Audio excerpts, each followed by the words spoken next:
Ang unang sulat ni Pablo kay Timoteo. Unang kabanata. Mula kay Pablo na apostol ni Kristo Jesus, ayon sa utos ng Diyos na ating tagapagligtas, at ni Kristo Jesus na ating pag-asa. Kay Timoteo na tunay kong anak sa pananampalataya. Sumaiyo nawa ang pagpapala, habag at kapayapaan buhat sa Diyos Ama at kay Kristo Jesus na ating Panginoon. Gaya ng itinagubiling ko sa iyo, bago ako pumunta sa Macedonia, ibig kong manatili ka sa Efeso upang sabihan mong ilang tao diyan na huwag magturo ng maling aral at huwag nilang pag-aksayahan ng panahon ng mga alamat at mahabang talaan ng mga angkan. Yan ay pinagmumulan lamang ng mga pagtatalo at hindi nakakatulong sa tao upang matupad ang plano ng Diyos sa pamamagitan ng pananampalataya. Ang layunin ng tagubiling ito ay upang magkaroon kayo ng pag-ibig na nagmumula sa pusong dalisay, malinis na budhi at tapat na pananampalataya. May ilang tumalikod sa mga bagay na ito at nalulong sa walang kabuluhang pakikipagtalo. Ibig nilang maging tagapagturo ng kautusan, gayong hindi naman nila nauunawaan ang kanilang sinasabi at ang kanilang ipinagpipilitang ituro. Alam naman natin ang kautusan mabuti kung ginagamit sa tamang paraan. Alalahanin natin ang kautusan ay hindi ginawa para sa mabubuting tao, kundi para sa mga walang kinikilalang batas at mga kriminal, para sa mga hindi kumikilala sa Diyos at mga makasalanan, para sa mga lapastangas sa Diyos at walang hilig sa kabanalan, para sa mga mamamatay tao at pumapatay ng sariling ama o ina. Ibinigay rin ang kautusan para sa mga mahihilig sa kahalayan at nakikiapit sa kapwa lalaki, para sa mga kidnapper, para sa mga sinungaling, at mga saksing hindi nagsasabi ng totoo. Ang kautusan ay ibinigay para sa lahat ng mga sumasalungat sa mabuting aral. Ang aral na ito'y ayon sa magandang balita na ipinagkatiwala sa akin ng dakila at mapagpalang Diyos. Nagpapasalamat ako sa ating Panginoong Hesukristo na nagbibigay sa akin ng lakas, dahil itinuring niya akong karapat-dapat na maglingkod sa Kanya. Kahit na noong unay nilapastangan, inusig at nilait ko siya. Sa kabila nito'y nahabag sa akin ng Diyos, sapagkat hindi ko nalalaman ang aking ginagawa noong ako'y hindi pa sumasampalataya. Sumagana sa akin ang kagandahang loob ng ating Panginoon at ipinagkaloob niya sa akin ang pananampalataya at pag-ibig na natatagpuan sa ating pakikipag-isa kay Kristo Jesus. Totoo ang pahayag na ito at dapat paniwalaan ng lahat, na si Kristo Jesus ay dumating sa sanlibutan upang iligtas ang mga makasalanan, at ako ang pinakamasama sa lahat. Ngunit akong pinakamasama ay kinahabagan upang ipakita ni Kristo Jesus kung gaano siya katiyaga at maging halimbawa ito sa mga sasampalataya at bibigyan ng buhay na walang hanggan. Purihin natin at walhatiin magpakailanman ang iisang Diyos, Haring walang hanggan, walang kamatayan at di nakikita. Amen. Timoteo, anak ko, ang mga bagay na ito'y itinatagubilin ko sa iyo ayon sa mga pahayag na sinabi tungkol sa iyo, upang sa pamamagitan ng mga ito ay masiglakan makipaglaban. Nataglay ang matibay na pananampalataya at malinis na budhi. May mga taong hindi sumunod sa kanilang budhi, at dahil dito, ang pananampalataya nila ay natulad sa isang barkong nawasak. Kabilang sa mga yun sina Himeneo at Alejandro. Kaya ipinaubaya ko na sila kay Satanas upang matigil na kanilang paglapastangan sa Diyos. Ikalawang kabanata. Una sa lahat, ipinapakiusap kong idulog ninyo sa Diyos ang inyong mga kahilingan, panalangin, pagsamo, at pasasalamat para sa lahat ng tao, at para sa mga hari at may kapangyarihan, upang tayo makapamuhay ng tahimik, payapa, marangal, at may kabanalan. Yan ang mabuti at nakalulugod sa Diyos na ating tagapagligtas. Ibig niya ang lahat ng tao ay maligtas at makaalam ng katotohanan ito. Iisa ang Diyos at iisa ang tagapamagitan sa Diyos at sa mga tao, ang taong si Kristo Jesus, na naghandog ng kanyang buhay upang tubusin ang lahat. Ang katotohanan ito ay pinatunayan sa takdang panahon. Dahil dito, ako'y pinili upang maging tagapangaral, apostol, at tagapagturo ng pananampalataya at katotohanan ito sa mga hintil. Totoo ang sinasabi kong ito, at hindi ako nagsisinungaling. Ibig kong ang mga lalaki sa lahat ng dako ay manalangin ng may malinis na puso, walang sama ng loob at galit sa kapwa. Ang mga babae naman ay dapat maging mahinhin, maayos at maingat sa pananamit at ayos ng buhok. Ang maging hiyas nila ay hindi ang mamahalin at mararangyang damit, mamahaling alahas na ginto o perlas. Sa halip, ang maging gayak nila ay mabubuting gawa, gaya ng nararapat sa mga babaeng itinuturing na makadiyos. Ang babae ay kailangang tumahimik sa panahon ng pagpupulong ng iglesia at lubos na pasakop. Hindi ko sila pinapayagang magturo o mamuno sa lalaki, kundi dapat silang tumahimik, sapagkat si Adan ang unang nilalang bago si Eva. At hindi si Adan kundi si Eva ang nadaya at nagkasala. Ngunit maliligtas ang babae sa pagsisilang ng sanggol kung magpapatuloy siya sa pananampalataya, pag-ibig, kabanalan at maayos na pamumuhay. Ikatlong kabanata. Totoo ang pahayag na ito, na ang nagnanais na maging tagapangasiwa sa iglesia ay naghahangad ng mabuting gawain. Kaya nga, ang isang tagapangasiwa ay kailangang walang kapintasan. Isa lamang ang asawa, marunong magpigil sa sarili, maingat, kagalang-galang, bukas ang tahanan sa iba, at may kakayahang magturo. Hindi siya lasinggo, hindi marahas, kundi mahinahon, hindi mahilig makipag-away, at hindi maibigin sa salapi. Dapat, mahusay siyang mamahala sa sariling pamilya, iginagalang at sinusunod ng kanyang mga anak. Sapagkat, paano siya makapangangasiwa ng maayos sa iglesia ng Diyos kung hindi niya maiayos ang sarili niyang pamilya? Kailangan siya matagal ng mananampalataya, sapagkat kung hindi, baka siya maging palalo at mapahamak na gaya ng dyablo.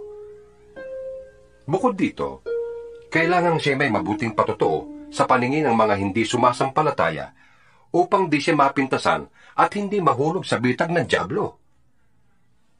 Ang mga tagapaglingkod naman ay dapat ding maging kagalang-galang, tapat mangusap, hindi lasinggo, at hindi sakip sa salapi.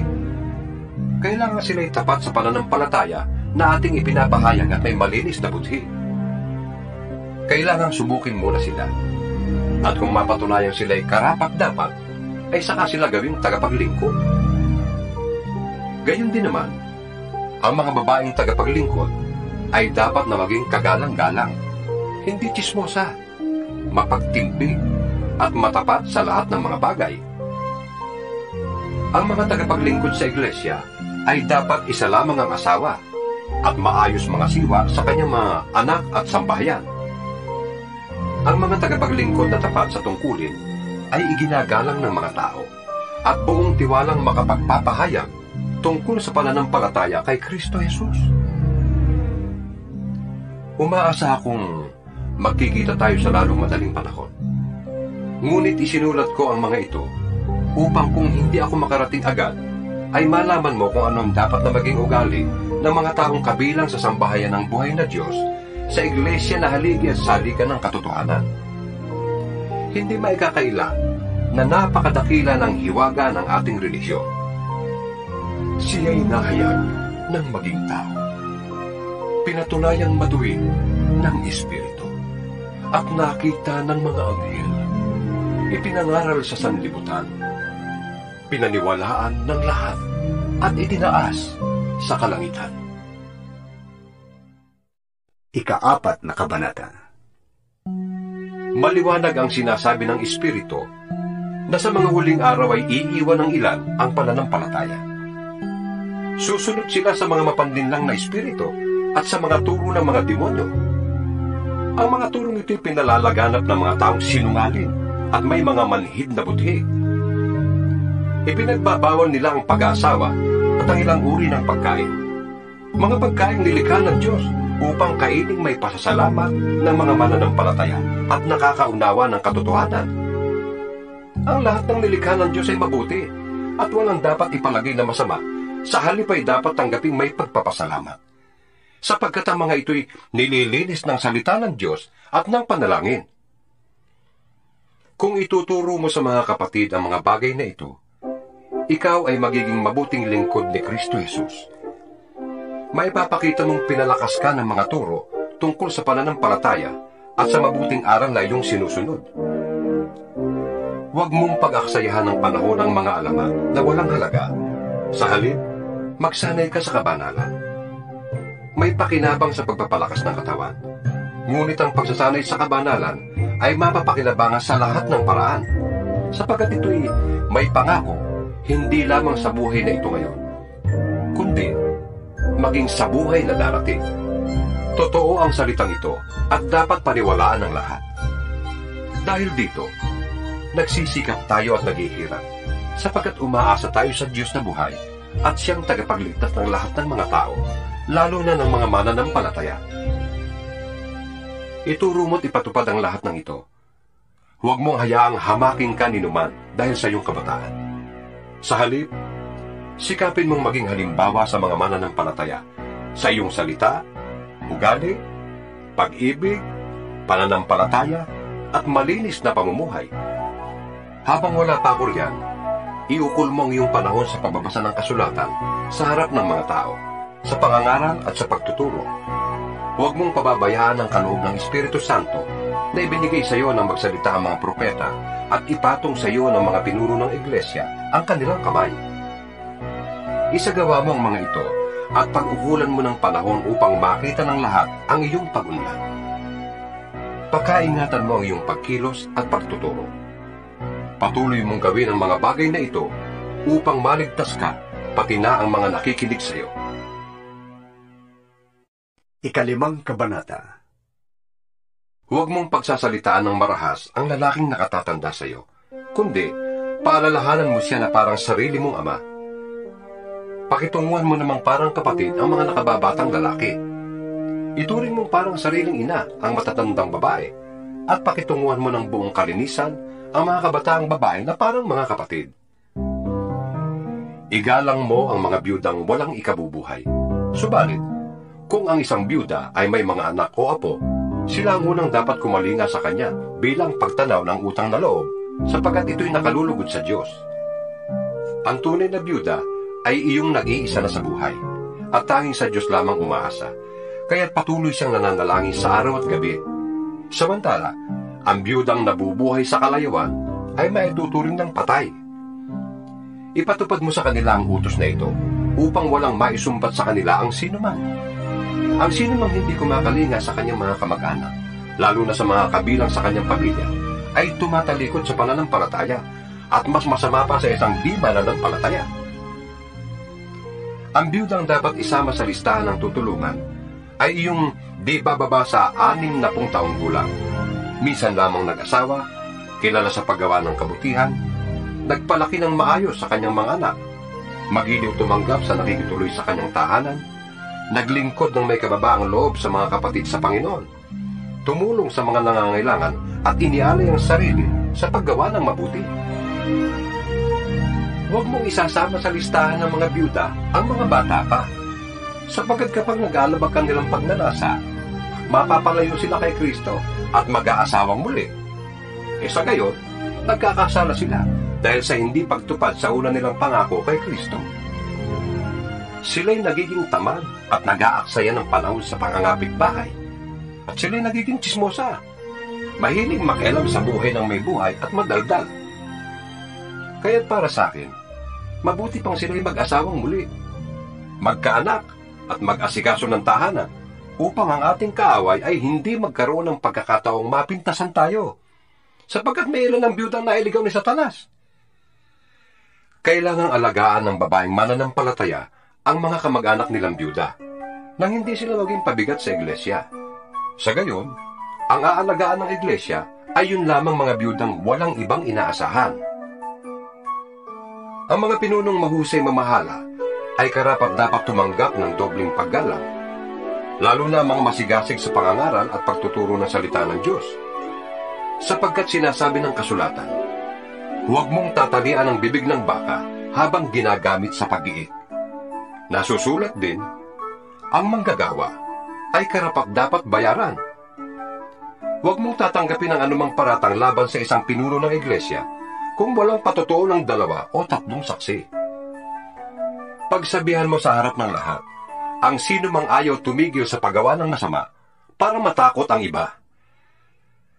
Sa harap ng Diyos at ni Kristo Jesus at ng kanyang mga banal na mga anghel, iniuutos kong sundin mo ang mga bagay na ito nang walang kinikilingan o itinatangi. Huwag mong ipapatong agad ang iyong kamay sa sino man upang bigyan ito ng kapangyarihang mamahala. Ingatan mong huwag kang masangkot sa kasalanan ng iba. Manatili kang walang dungis. Huwag tubig lamang ang iyong iinumin. Uminom ka rin ng kaunting alak para sa iyong sigmura at dahil sa iyong madalas na pagkakasakit.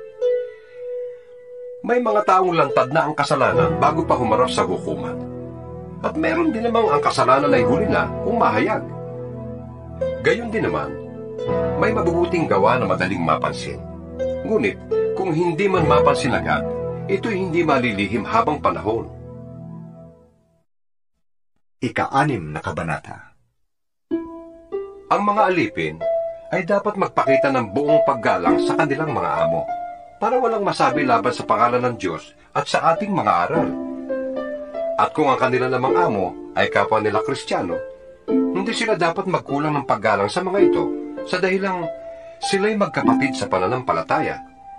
Dapat pa nga nilang pagbutihin ang kanilang paglilingkod, sapagkat ang pinaglilingkuran nila ay kaisa sa pananampalataya at pag-ibig. Ituro mo't ipatupad ang mga bagay na ito. Kung nagtuturo ang sino man ng ibang turo, at di sang-ayon sa mga tunay na salita ng Panginoong Hesukristo at sa mga aral tungkol sa kabanalan, siya ay nagyayabang, ngunit walang nalalaman. Sakit na niyang manuligsa at makipagtalo tungkol sa mga salita.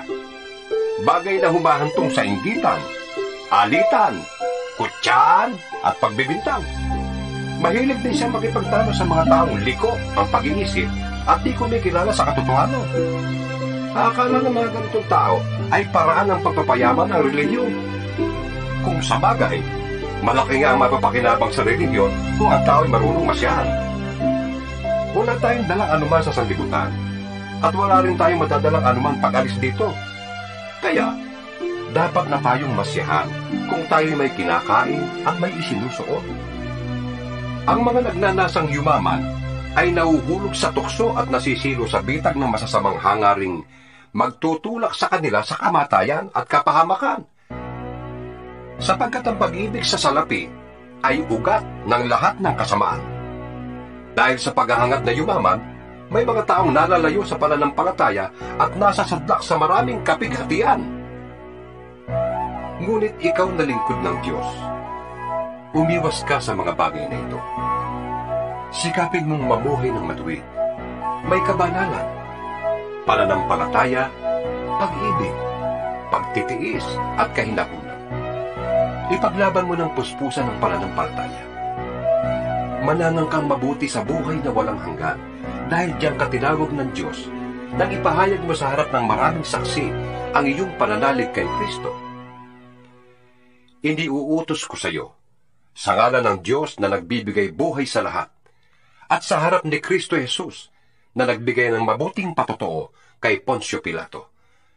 Sundin mong mabuti ng may katapatan ang mga iniutos sa iyo hanggang sa pagbabalik ng Panginoong Hesukristo. Siya'y darating sa panahong itinakda ng mapagpala at makapangyarihang Diyos, Hari ng mga hari at Panginoon ng mga Panginoon. Siya lamang ang walang kamatayan at nananatili sa liwanag na di matitigan. Walang taong nakakita o makakakita sa Kanya. Sa Kanya ang karangalan at kapangyarihang walang hanggan. Amen. Ituro mo sa mayayaman na huwag silang magmamataas at huwag silang umasa sa kayamanang lumilipas, kundi sa Diyos na masaganang nagbibigay ng lahat ng ating kailangan upang tayo'y masiyahan. Turuan mo silang gumawa ng mabuti at magpakayaman sa mabuting gawa. Maging bukas palad at matulungin sa kapwa. Sa gayon, makakapag-impok sila para sa matatag na hinaharap at makakamtan nila ang tunay na buhay. Timoteo, pakaingatan mo ang ipinagkatiwala sa iyo. Iwasan mo ang mga usapang walang kabuluhan at ang likong pangangatwiran. Dahil sa kanilang pagmamarunong, may mga taong nalihis sa pananampalataya. Pagpalain nawa kayo ng Diyos.